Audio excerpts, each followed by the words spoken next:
Welcome back to Pop Goes the 60s. I'm Matt Williamson, and I am enjoying an afternoon out here on the porch.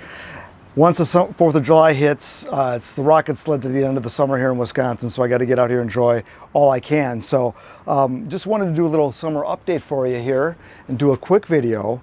I've got some merchandise to show you in a moment, but I was also struck this morning and just the last couple of days, Paul McCartney has announced his Got Back tour, another leg of that tour, and some of the prices started jumping out at me, and I wanted to talk a little bit about that.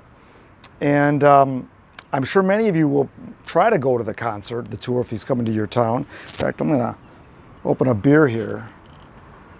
Unfortunately, this is not a twist off. Hold on a second. It's always good to carry a church key with you. So the McCartney concert,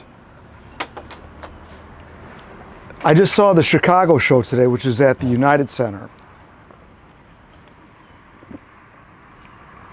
And the most expensive tickets, this is through a ticket service. This is not scalped. This is just the new way of doing it. Front row center is $45,000 plus. And as you move back, another section or so, it goes down to $10,000 and then $1,000. And the nosebleeds are like in the $500 to $700 range for nosebleed seats. Now the United Center, that's where they play basketball typically. They do have a lot of concerts there, and there's probably about a quarter of the arena is not used because of where the stage is set. So I don't know, maybe they could fit 17,000 in there. I'm not sure how many they can seat. But at that first couple sections on the floor, if you're in five figures, I mean, man, oh man. The last McCartney show I was at was in, I think, 2016, which was a smaller venue as well, outdoor small venue. And I think I only paid, I was in the grass seats. This was in about a 18,000 seat arena, or it's like an outdoor arena built in the side of a hill. This was in Milwaukee. The smallest date on that tour. And I think I paid less than $100 for the grass seats. Now I had seen them in 2000, I think it was 13 at a stadium show. And I didn't like, that show was okay. He had put on a very good show. And for me now that I've seen him about 4 times, maybe 5 times, it comes down to, what songs are selected. And, some people like the selection. I didn't quite care for it that much. I was a little surprised at some of them. And just the way the running order of the songs didn't flow very well. So that was a little bit of a surprise. But I had friends there that took their kids and people had a great time. So those are minor issues. But getting back to the price of tickets now, when you go to a live show for some name artist, I'm just not interested. Even if these were a tenth of the price, I'm not that interested anyway. So these are for people that want to be in the presence of McCartney. A lot of these people have seen McCartney multiple times. And I guess some people have still never seen him. Kids are being brought, and that's all fun and everything. But, even for the nosebleeds, wow, that's a lot of money. Now the Oklahoma City show, those front row seats, very similar arena. I think that's where the basketball team plays, the NBA team plays.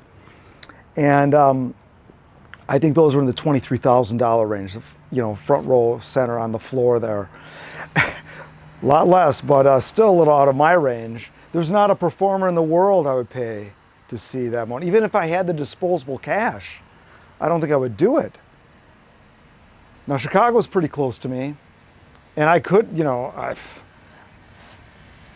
I couldn't really afford that, 45 grand front row center. But if I had a lot of money laying around to see McCartney at this late stage of his career, I would never do it. And I don't feel the need to be in his presence either. Like some people, well, I can just see him. And I don't know, I just think, we used to say that 20 some years ago when we were paying like $39 for a concert of, say, name the artist. But all these classic people from way back, be it Fleetwood Mac or AC/DC or Kiss. I mean, man, the prices are just, I'm never going to go to a show again after like this. And I could care less. I just don't, I've seen so much in my life. I don't need to see McCartney yet in his 80s any more than I need to see Ozzy Osbourne in his 70s, what's left of him. And to see Frankie Valli at age, what, 87 or 8, whatever he is, a robotic zombie on stage, I mean, I think that's sad. You know, this happened with Sinatra a bit in the day. But Sinatra wasn't in his mid-80s, I don't believe, when he was doing the teleprompter and stuff and forgetting. I don't really, that seems like to be rather quaint by today's standards. And then people, you know, will say, well, this is just this isn't fair, this is a cash grab, or this, whatever those terms are that they use, that everybody on YouTube uses. But really, this is no fault of the performer or the ticket brokers, because people do pay these prices. As long as people pay these prices, that's what they're gonna charge. That's called what the market will bear. And the market is just very strange now. I mean, the divide, I guess, between what the haves and have-nots, to pay that kind of money to see a relic who can't really sing well anymore, but just to go to be in his presence. I mean, this sounds a little religious to me, doesn't it? I get made fun of all the time for the beers I pull out. Pabst, Schlitz, Blatz. I'm a Milwaukee guy. This is also Milwaukee. This is New Glarus, Spotted Cow. So my buddies over state lines, this is the beer they always ask me to bring them. So this is a great beer. So anyway, this McCartney show, I mean, he's not the only one. Everybody, every known artist at any big venue, the prices are exorbitant. And I don't begrudge anybody paying the money to go and do that if they got the money. I mean, I really don't mind that at all. But the sheer amount of money, when just like 20 years ago, I actually paid to see Kiss. I was at a show where there were some grass seats available, and I paid $20 for grass seats at the same show I saw McCartney at in about 2016. This was at Summerfest, and the amphitheater there is a bowl with 3 sections of seats, followed by a section of bleachers that are uncovered, and then behind that the grass. So it's a great venue. I saw the Stones there in 15, which was incredibly good. So I see Kiss there, oh God, what year would it have been? 2000, oh, you know what it would have been? 2006, because it was the 20th anniversary of the Alive album, which was, I think, 1976, maybe 75, whatever. So those grass seats at Summerfest were initially designed as general admission. So you get into the festival and can get around to any stage you wish once you pay your admission fee, which in those days was about $6, and you could wander around the biggest music festival in the world to like 7 or 10 high-end stages and see name acts. Now you would have to pay for the amphitheater except for those grass seats. So when I had to pay $20 for Kiss seats, I was like appalled. Those seats were designed for general admission, and this was during Summerfest, by the way. And so this whole idea of, you know, just the cost going up to see live performers has been just astronomical. And it's the only thing that it's actually more than healthcare has gone up in the last 30, 40 years. That's the one thing that's gone up probably even more. So I just find myself, as I talk a lot about on this channel, where I am just looking at the 20th century as just a completely different time. We're in a new era now, where money is so big and the cost is so exorbitant for some people to go see somebody we saw not that long ago. I actually saw McCartney on the ground level, which I'm guessing it was 2013 at Miller Park in Milwaukee. And I think those were $225. I was in the 15th row. That was a lot of money, but I'm on the ground floor, so I expect to pay that. Those seats now would be I'm not sure what those would be at an actual outdoor stadium where you could fit, say, 40,000 people, maybe 30,000 depending where the stage is. But I think those would certainly be over 4 figures. Maybe they'd be in the 5-figure range now. And that was like just 12 years ago. So we're seeing this trend. And I think this is a short-term thing in a way because I suppose there aren't new bands. There aren't up-and-coming new bands that people go see.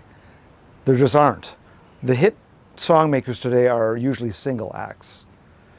The bands that, remember when Imagine Dragons were huge and Coldplay, and some of those may draw some fairly hefty prices. But boy, you can't name too many bands. There's almost more old timers you can name than newer bands, like 21st century bands, and they draw way more, whether it's, except for maybe Taylor Swift and some others. I think the Stones may tour again too. I mean, I was very fortunate to see them when I did in 15, and they're never going to top that. I doubt. Well, if they do, I'm not going to see it, which is okay, because I got my fill of bands my whole life. I've been so fortunate to see everybody that I've seen, and a lot of you guys watching this are older than I have, and have seen all these great performers for pennies on the dollar, $4, free, whatever. And sometimes, I remember the same amphitheater that I spoke of where I saw Kiss and paid $20 for the grass seats. The first year of that amphitheater was 1987, and I paid $4 for tickets for Chicago. And that's when Chicago was still kind of a viable band, I paid $8 for Sting in the first row center of the second section. $8. And that was in, I think, 88. So that doesn't seem like that long ago, but I guess maybe it is. But, $8. And we had to stand in line to get tickets on the day that they went on sale. And we had to pay cash. And, those quaint days apparently are gone. So I'm going to do something here that I do occasionally on my channel. What you see here, there's some, these are some giveaways I'm going to give. These are some of my merchandise things out here in front. And let me start with some of my mugs. I just use mugs here. So I've got merchandise with my logo on it. I've got merchandise with, this is my own kind of personalized Beatle logo for the channel. All you need is the four guys, our guys. And then with the passing of Brian Wilson recently, I've got my Pet Sounds Makes Me Smile mug. So we're going to raffle these off. These can be purchased on my website at popgoesthe60s.com. And then the other thing I got here, this is an album that never was. This is the Beach Boys, Laid in Hawaii. They was scheduled to come out probably fall of 1967. That was never released. And this is one I've mentioned this before on my Beach Boys series. And I do have a podcast that plays these songs. So they did an interesting live series in Hawaii just to get away for a while after the failed Smile album that didn't come out. So this is going to get raffled off as well. So for those of you on my Patreon support that are subscribers to my Patreon, you will get to email me or contact me through Patreon and tell me which one of these you would like. And I'll put the information on there. But as a Patreon supporter, these are some of the things that those supporters get. I like to do a giveaway at least once a year via raffle. And I've got a lot of new subscribers on Patreon, so I want to welcome them and give them a shot. Whoops. Got the city maintenance vehicles going by. It's a busy day here. But I wanted to give those people a chance to not only welcome them, but to win some of the stuff I have. And just give me a chance to mention it. I don't mention it that often. I just like mentioning it. But it's a necessity in this world. Just like McCartney's got $45,000 front row tickets, I've got to peddle my wares on my website. So I'm not going to apologize for that. So anyway, those of you that are supporters of me on Patreon, just message me through Patreon. Let me know which one of these you would like. I'll put something up there so it'll be easy for you to respond to this. And this is not available on my website, but this will be exclusive to my Patreon followers. So anyway, Other ways you can donate if you're interested, I have a one-time donation via tip jar below. And as I always say, one of the cheapest ways you're ever gonna be able to support somebody on YouTube, not just me, but anybody that you like, is subscribe. So anyway, welcome all my new Patreon supporters, and all you regular viewers, I thank you for watching. I've got a couple band videos I'm working on right now. Those will be out in the next week and a half. So do check back here on Pop Goes the 60s.